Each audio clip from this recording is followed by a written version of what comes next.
Channel subscribe करें, फिर bell icon press करें। नमस्कार, स्वागत है आपका VV6 न्यूज में। मैं हूं आपकी होस्ट साक्षी वर्मा।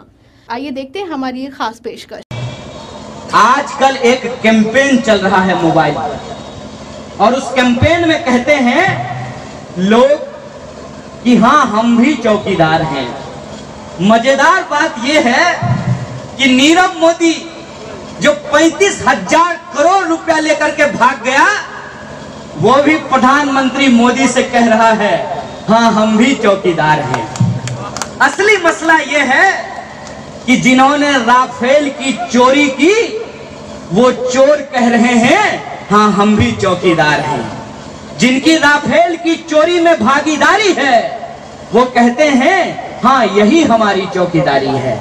हमको नहीं चाहिए ऐसी चौकीदारी। हमको ऐसी चौकीदारी नहीं चाहिए, क्योंकि हम उस देश में पले बढ़े हैं जहां हर टाटा, टेकर, टेम्पू और ट्रेन में लिखा होता है यात्रीगण अपने सामान की रक्षा स्वयं करें, पॉकेट मारों से सावधान।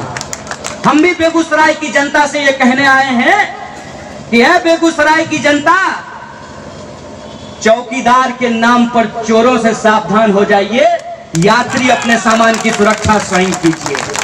यह देश हमारा है, इस देश को बचाने का काम भी हमारा है। किसी चौकीदार के भरोसे हम इस देश को छोड़ने वाले नहीं हैं। इस देश की रक्षा हम करेंगे, क्योंकि इस देश की रक्षा करना हमारी जिम्मेवारी है। इस देश में यदि हम पैदा हुए हैं, इस देश की मिट्टी में यदि हम पले बढ़े हैं, तो इस देश की रक्षा करने की जिम्मेवारी भी हमारे कंधे पे है।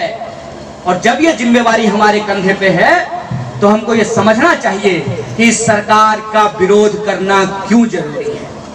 इस सरकार का विरोध करना इसलिए जरूरी है कि पिछले 5 साल में कुछ ऐसी चीजें हुई है जो हिंदुस्तान के इतिहास में कभी नहीं हुआ था। उसका कुछ एग्जाम्पल मैं आपको देना चाहता हूं, उसका कुछ उदाहरण मैं आपको बताना चाहता हूं। एक बात बताइए कि कब इस देश में खाने पीने के नाम पर, क्या आप खाएंगे, क्या आप पहनेंगे, आपके किचन में क्या बनेगा, कौन किससे प्यार करेगा, कौन किससे शादी करेगा, इसके नाम पर लोगों को दिन दहाड़े मार दिया गया हो, गोली करके चला करके उसकी हत्या कर दी गई हो। ऐसा पहले कब हुआ था? ऐसा पहले कब हुआ था कि इस देश में, इस देश के लोगों के ऊपर ही हमला किया गया हो, उनके लोकतांत्रिक अधिकारों के ऊपर हमला किया गया हो, और जब लोगों ने उसका विरोध किया तो अपने ही देश के लोगों को देशद्रोही कहा गया हो। ऐसा पहले कब हुआ हो कि इस देश में सरकार सवाल का जवाब नहीं दे रही है, सरकार सवाल पूछ रही है?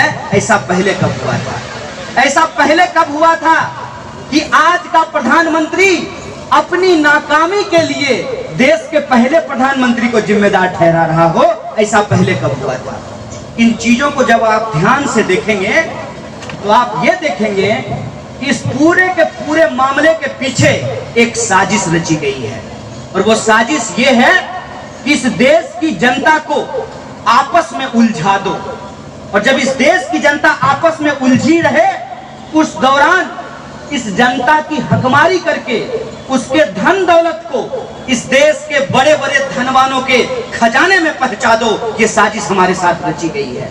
और इसका उदाहरण मैं आपको देता हूं कि जब इस देश में एक साल में 12,000 किसानों ने आत्महत्या की, उस वक्त उन किसानों को बीमा देने के नाम पर उस कंपनी ने एक साल में 10,000 करोड़ का मुनाफा कमाया है।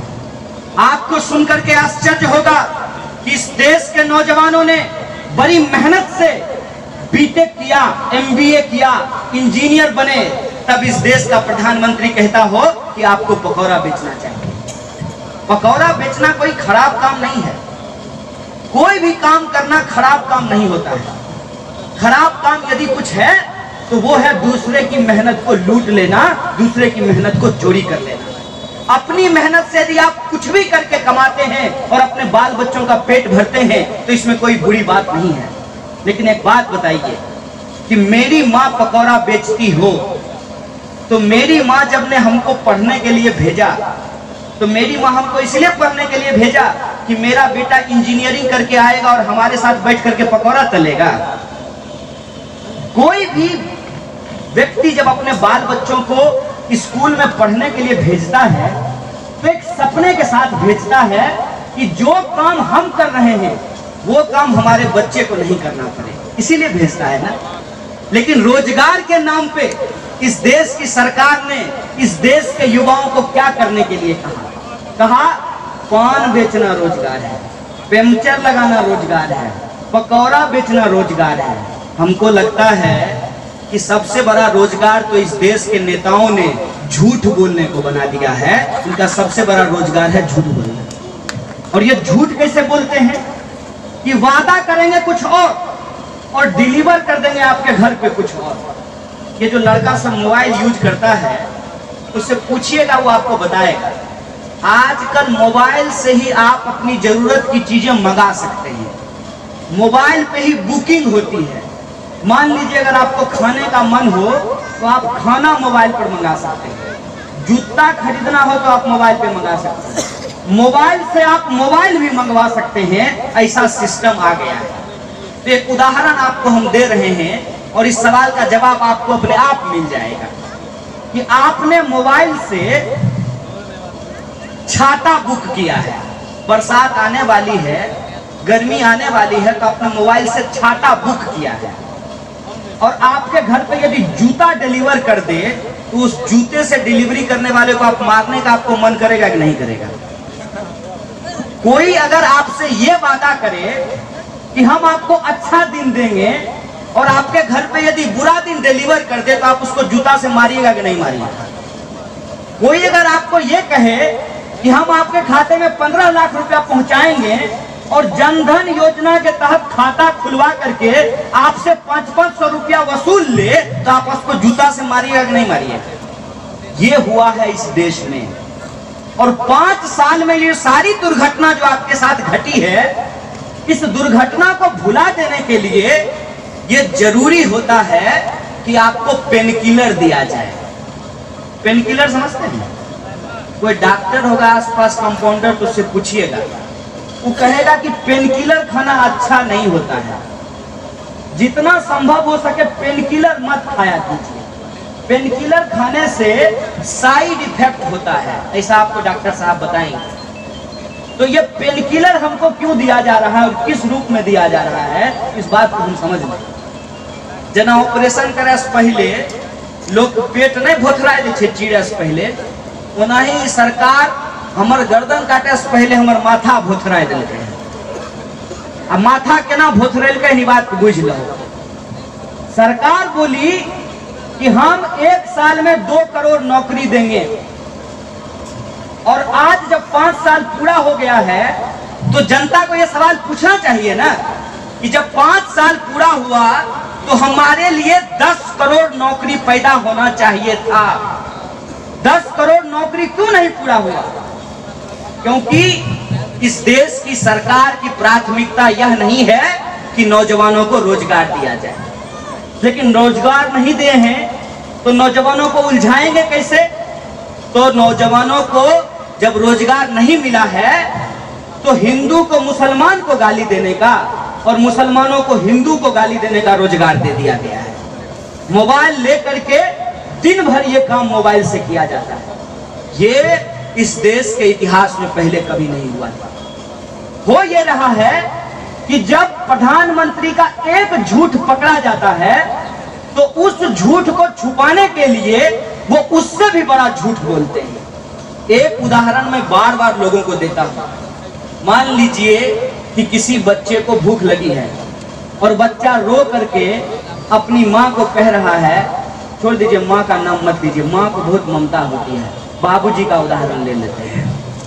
अपने बाबूजी कह रहा है कि बाबूजी बिस्कुट दे दीजिए, बाबूजी उसको उठा करके गोदरेज पे रख देता है।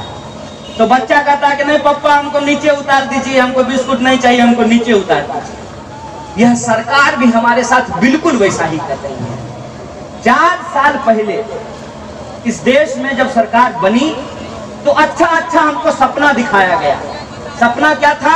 महंगाई कम कर दी जाएगी, 2 करोड़ नौकरी पैदा कर दी जाएगी, इस देश में अच्छा दिन आएगा, किसान की आत्महत्या रुक जाएगी, महिलाओं पे अत्याचार बंद हो जाएगा। और आज जब 5 साल खत्म होने को हैं, तब सरकार क्या कह रही है? सरकार कह रही है कि देखिए, राष्ट्र को बचाने के लिए एक मजबूत प्रधानमंत्री की जरूरत है और वो मजबूत प्रधानमंत्री मोदी हो सकते हैं। इसीलिए वो क्या काम किए हैं नहीं किए हैं ये मत पूछिए, वो मजबूत प्रधानमंत्री हैं और उनसे ज्यादा मजबूत कोई नहीं है, इसीलिए उन्हीं को प्रधानमंत्री बना दिया। इस जिले में जो रहने वाले लोग हैं उनको इस बात का भरोसा हो कि कोई है जो सुख दुख में उनके साथ खड़ा हो सकता है, बुलाने पे उनके लिए हाजिर हो सकता है और जब चाहे तब जैसे चाहे वैसे उनको अपने साथ मिला करके वो काम कर सकते हैं और अपनी भूमिका निभा सकते हैं। इसलिए हम आए हैं और यह इस आशा और विश्वास जो बेगूसराय के लोगों ने हमको दिया है, तो उनको ये बात बोल करके हम खत्म करते हैं अपनी बात को कि याचना नहीं अब रण होगा, जीवन जय या कि मरण होगा। और जब हम जीने मरने के लिए तैयार हैं तो हम इस बात को जानते हैं कि जब सीना गोली खाने के लिए तैयार हो जाता है तो गोलियां कम पड़ जाती है, सीना छलनी नहीं होता है। और यह जब मरने का संकल्प हमने लिया है तो हम इस बात को जानते हैं कि जब मरने के लिए आप तैयार हैं तो आपको जीने से कोई नहीं रोक सकता है, क्योंकि यह बात बेगूसराय की मिट्टी ने हमको सिखाई है कि वही हारता है जो लड़ता है और जो लड़ता है वही जीतता है और जो जीतता है वही नया इतिहास रचता है। नया इतिहास रचेंगे, बेगूसराय की उस गौरवशाली परंपरा को, उस चमक को पुनर्स्थापित करेंगे। इस आशा और विश्वास के साथ अपनी बात को खत्म करना चाहता हूं। शुक्रिया। इनकलाब जिंदाबाद, हमारी एकता जिंदाबाद। हमारी इस खास पेशकश में मेरे साथ सिर्फ इतना ही। देखते रहिए VV6 न्यूज। नमस्कार।